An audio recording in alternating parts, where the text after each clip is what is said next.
So what I've got set up here is CV output going to 2 oscillators, gate output going to 2 envelope generators, one for the filter and one for the VCA. The CV in is fed from a joystick with an LFO feeding into that just for a bit of variation, and I've got a bit of echo in there just for effect. So when we switch on the unit, we start off in edit mode, and the E for edit mode. I wanted it to be fairly intuitive as to what was happening. One of the ways of doing that is to make things flash. So at the moment we're adjusting the note and we're adjusting sequence step 1. Flashing is simply achieved by setting up a delay or a variable that flips from high and low every 500 milliseconds, and then we use that anywhere in our software. If it's high, we can print the note out. If it's low, we just print out spaces to overwrite what was previously there. The idea being that we just overwrite rather than clear the screen first and then write on top of that. It's a bit quicker doing it that way, and you don't get any flicker if you're doing it really fast anyway. You just have to be a bit more careful on how you do it, but so that's what we're doing with that. So to start, hit the start. And we're going through the sequence there, and then we can select a note and we can adjust that.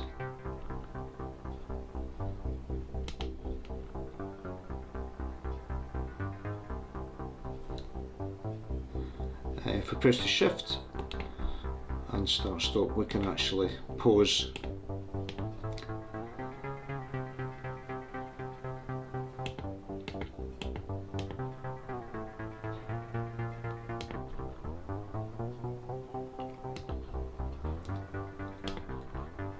and we can just dial in the notes we want.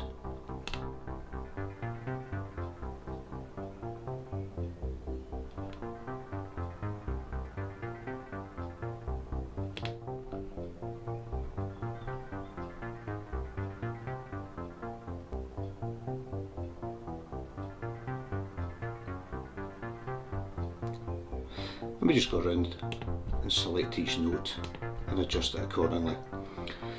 If we push the rotary control, we then move around to editing the repeat for each step,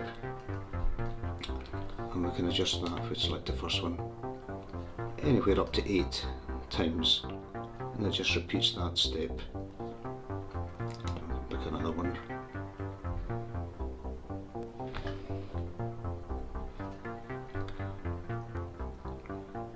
And again, we can set that for any step. If we push the rotary control again, we move around to the gate. Now, what I've done with the gate is that the gate time period is the same as a single step, which is the same as a clock pulse. But I've split that into 4 bits, and we can set any of these 4 bits high or low during a single step. So we select the first one there. You can see the 4 bits there. First bit is set, so that's like quarter of a step, a quarter of a clock pulse, and we can adjust, so we're half, makes it slightly longer, and then 3/4, and then all the way. So it's high for the whole duration of the, or it's repeated, but it happens to be high for the whole duration of that step. And we've got all the combinations in between, and what we're doing is adjusting the binary all the way down to 0, so there's no output from the gate. So we can actually have a double hit on that as well if we want, and we can have that set for any of the steps. What we can also do is, if we go past all the bits being set, we can get to an extended, and what I've done with that is we get 1 pulse out, but it's for the whole duration of the step. So at the moment it's set for 2, so we get 1 pulse out, which is high for 1 clock pulse and low for another clock pulse. if we set that to say 5, it's high for 2.5 clock pulses and then low for 2.5 clock pulses. So we're only still getting 1 clock pulse out of the gate. So again, you have flexibility of that. I say you've got all the combinations you can set on that to get some odd timings with it. I say we just go round the circle and we can adjust all these accordingly. Now, as I said, if we press the step button, we can select the step that we want to adjust. If we press it a second time, we enable the extra step output.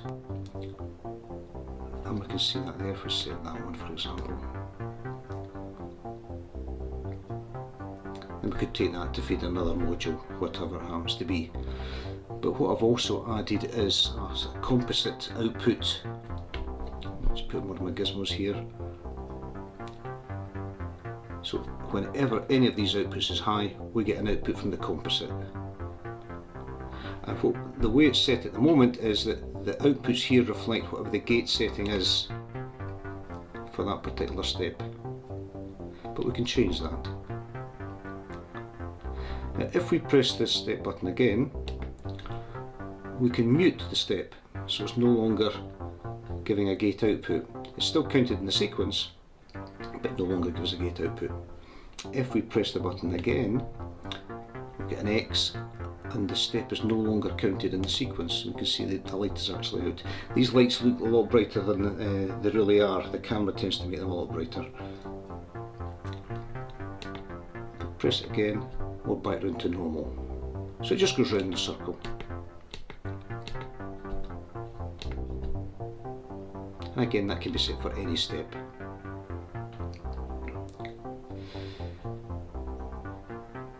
If we use the shift key, we can get extra functions from the step buttons. The first row here is BPM, beats per minute, or steps per minute to be more exact. And I can adjust the speed of that. So say steps per minute, so we set it to 60, so it's 60 steps per minute, one every second.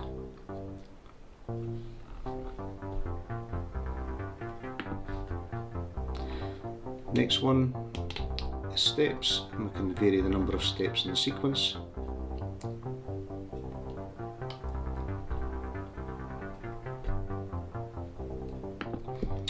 Next one is direction. At the moment we're in forwards mode. We can play backwards. We can play ping pong 1, which just plays either end once. Ping pong 2, it plays each end step twice. And then random, and it's just purely random, whichever step it selects. Back round to forwards mode.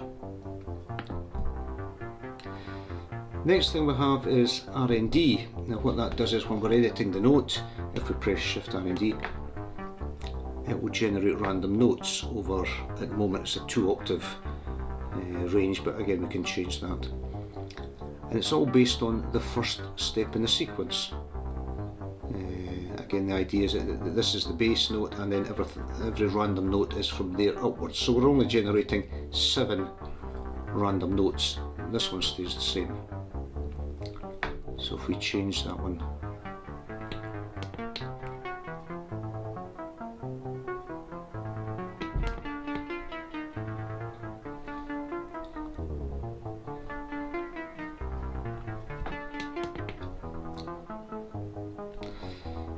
if we go to edit the repeats, we can generate random repeat times.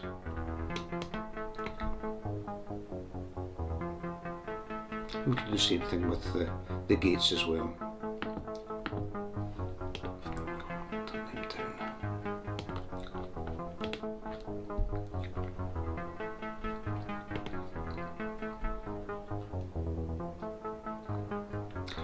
The other thing I've added is transpose. If we're editing the note and we press the Shift key, we can transpose up or down a note at a time.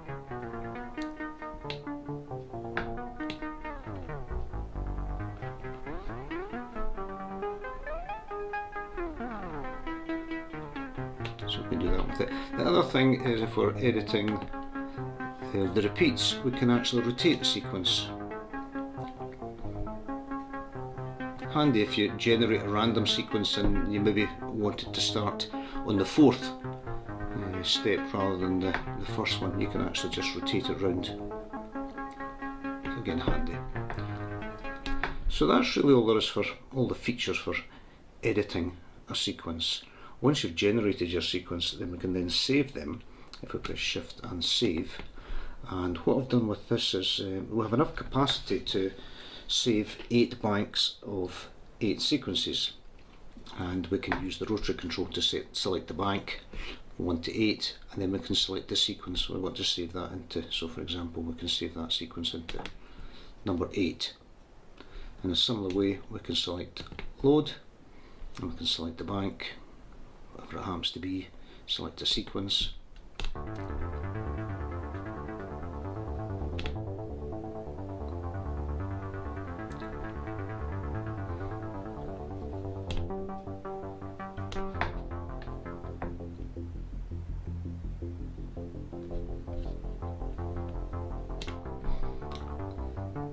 And what we're loading in here is the whole sequence with all the notes, the repeats, the direction and the speed as well.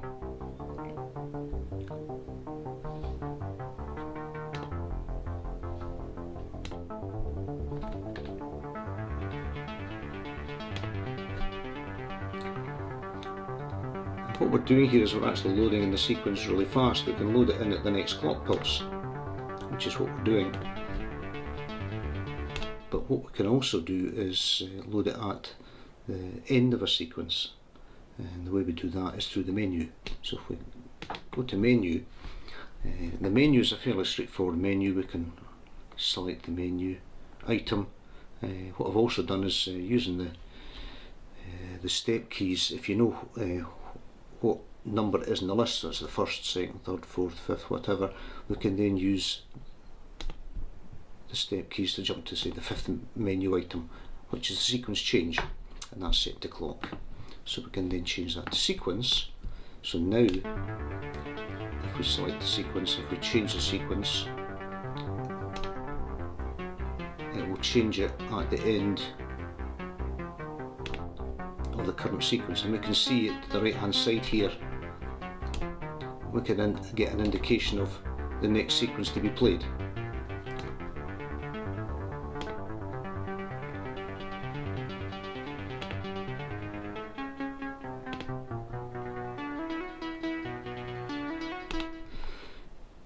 So that's really all there is for 8-step sequences, but if you wanted to go further than that, say 16 steps, 16 steps is really just 8 followed by another 8. So if we save them off in the bank one after the other, then we can play them back one after the other, and the way we do that is to play back a multi-sequence, and we'll see now we've got M for multi-sequence. The other thing we can do is, well, what I've got set up actually is, for the multi-sequence I've set banks 1 and 2 for 8-step sequences, 3 and 4 for 16-step sequences, 5 and 6 for 32-step, and 7 and 8 for 64-step sequences. But that's not set in stone. If we go into the menu, we can actually change the banks to whatever we want. So if we take, say, that one, we can make that, say, a 16-step. And all we're doing is playing the sequences one after the other. And what that means is you don't necessarily have to have 8 followed by 8. The first sequence could be 7 steps, the next one could be 5 steps, and it just plays them one after the other, then just repeats them all. So you've got the flexibility of that. The other thing we can do is we can change the sequence at the end of a multi-sequence. So if we've got, say, 16-step sequence,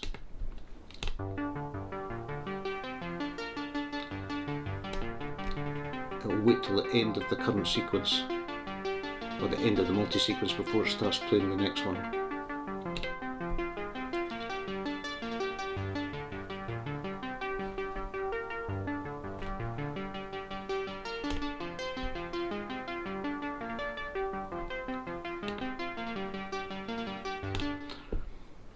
The other thing I've added to that is an auto stop. So auto stop, which basically means when it comes to the end, and that's set by the banks. So if we select the first sequence, you can see the auto stop flashing there. It will just play that sequence once and then automatically stop until it's re-triggered.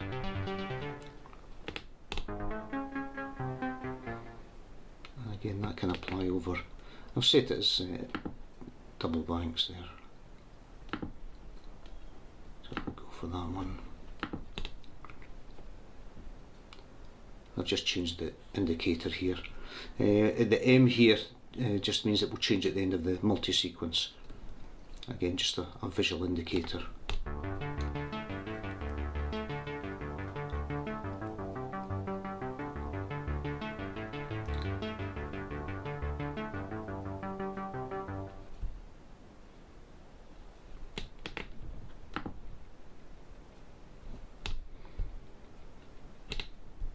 So that's that. So you've got lots of flexibility there for the different types of sequences you want to make.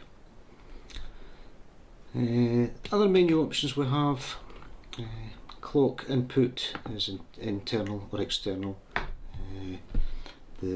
Because we're splitting the gate up into 4, we have to run the external clock 4 times faster than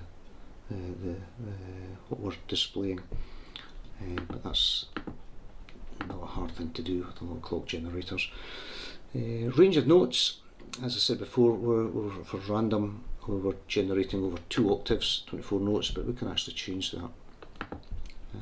And scale, if we wanted to say minor pentatonic. I don't have too many at the moment, I plan to add some more. So if we, oops,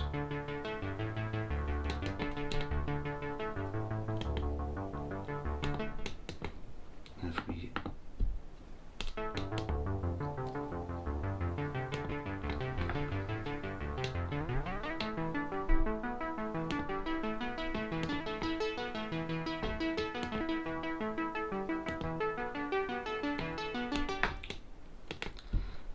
CV input, a couple of options for that. Sequence, what that allows us to do is when we're playing back either in load mode or in multi-sequence mode, we can change the selected sequence for that bank under voltage control. You can see the V there, so if I adjust the joystick here, we can adjust that under voltage control. And if we actually set it to change clock, and I'm varying that the joystick by hand, but you could just as easily have that under either LFO or sample and hold, whatever. So you've got a certain amount of randomness in there.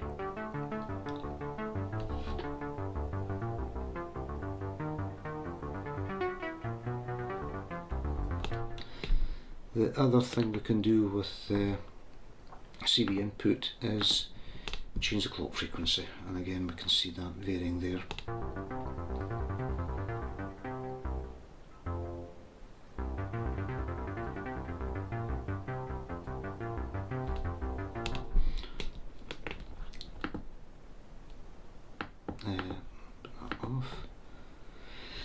BPM mode is generally loaded in with the sequence as it was saved, but we can actually set that to global so that no matter what sequence we load, the speed will always stay the same.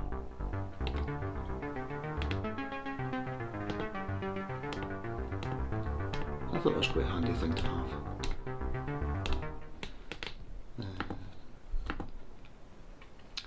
The individual step outputs, we can decide what the output is on them. At the moment it's set to gate, so whatever the step is set to, it will mirror the gate output, but we can actually change that if we want to. We can just make it step output.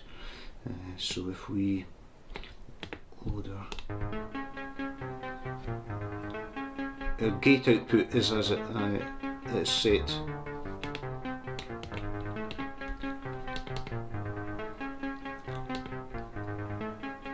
but it's only outputting the step, single step, or however long the step period is if it's repeated. We can also get it to just output a clock pulse.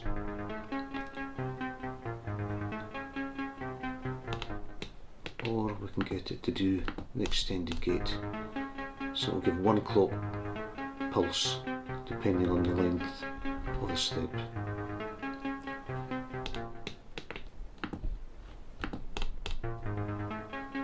So again, a bit of flexibility on that. Run stop, two options for that. At the moment set to trigger. So if I use I've got another envelope generator here with manual control, and that's set to the start stop input, so we can start, we're just triggering start stop. But we can change that to gate input so that it will only run the sequence when the input to the start stop is high. So as long as it's high, it will run the sequence. Once it's low, it stops the sequence. So you've kind of got the best of both worlds on that. Another thing we've got is on reset, for the manual reset, we can set that for multi-sequence, so when it comes to the end of the multi-sequence, it resets back to the start of the multi-sequence. Or we can just, we can just change the sequence, so that when it comes to if you've got like a 32 step sequence, it'll go through the first 8 steps, the next 8 steps, the next 8 steps. If you just get it set it for sequence, it will just reset to the start of that 8-step sequence. So if we set it to multi, it'll reset to the very start, the very first step in that multi-sequence. So that's really more or less it. That's really all the things I've got to show you there. It's by no means complete. There's still some things I wish to do to it. I want to add another for direction, a random. At the moment it just plays the steps totally at random, but I want to add in another option so that it will play every step but in a random order. So you're guaranteed every step gets played, which also means that the sequence length is always going to be the same. No matter what the settings are, it will play every step but in a random order. The other thing that I need to do is change the way I'm storing the sequences and the menu as well. It's all stored inside the Arduino's EEPROM, which is not necessarily the best thing to do due to the limited write cycles on it. So, but I haven't had any problems with it so far, and I've been using it quite a bit for developing it, and not had any issues so far. But ultimately it will reach a point where it will potentially start to fail. So I'm looking into other options for that, so that's still work in progress. So that's it. I hope it's been interesting, useful if you've been maybe thinking of building a sequencer of your own, maybe giving you some ideas for it. So that's all for now. I'll catch up with you next time. Thanks for watching. Bye.